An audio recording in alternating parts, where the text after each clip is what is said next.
Welcome to my lecture.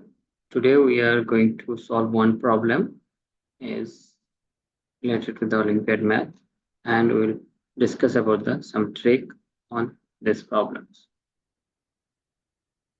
So the problem is that if m factorial, n factorial, r factorial equal 10 factorial, then what will be m plus n plus r?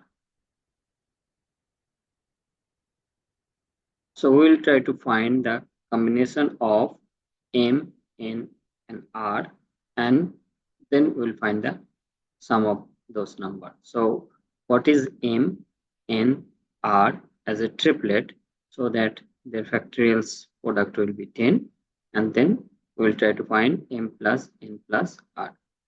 So first consider the trivial combinations, which is you can get it by looking.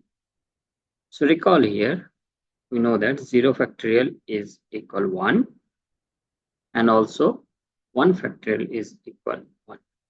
So therefore, the trivial combinations are 0, 0, 1.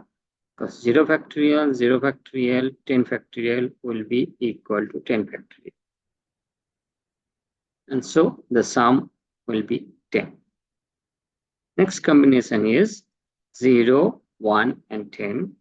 Or alternate position. Alternate position means you can take 1 as m, and then 0 as n, r as 10, or you can change this position anyway, and then also you will get the sum is 11.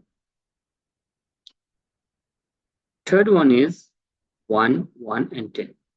So, and again alternate the position. So if you change the position, means take m as 10, n as 1, r as 1, it will be also same, and then we'll get the sum is 12.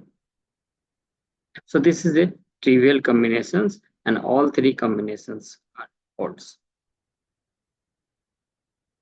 Now come a non-trivial combinations. For that we expand the factorial 10. So it is from the definitions, all unknown.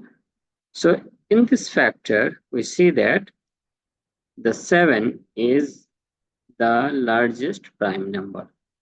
So therefore, factorial 7 should be one of that product representation. So either m is 7, or n is 7, or r is 7. So therefore, factorial 7 should be there. So to take the factorial 7, we separate that, and remaining term factor in the factorial 10 is 10, 9, and 8.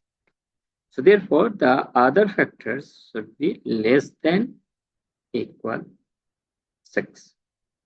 Now, to find that other two factorials, so we factorize the 10 is 5 and 2. Then we'll take the prime factor of 9 is 3 multiplied 3. For 8, we can take the prime factor, but we need 4. So therefore, we take the factor for 8 as 4 multiplied. Now rewrite this factorial 10 again. So we get it. Factorial 10 is equal 5 multiplied 2, multiply 3, multiply 3, multiply 4, multiply 2, and multiply factorial 7. So now we combine in this factorization, we see that 5 is the highest prime number. So therefore, we will try to get the factorial 5. So for the factorial 5, what the factors we needed, we mark them. So 5, 4, 3, 2. And this will give us factorial 5. Now among the remaining terms, we have 2 and 3. So 2 and 3, 2 multiplied 3 will give us factorial 3. So therefore, we have now 3 factorial is factorial 5, factorial 3, and factorial 7. So now if you change the position of them, it will be same. So therefore, our combination is 5, 3, 7, or change the position, alternate the position, there will be no effect on that. And in this case, the sum is 50. That's all.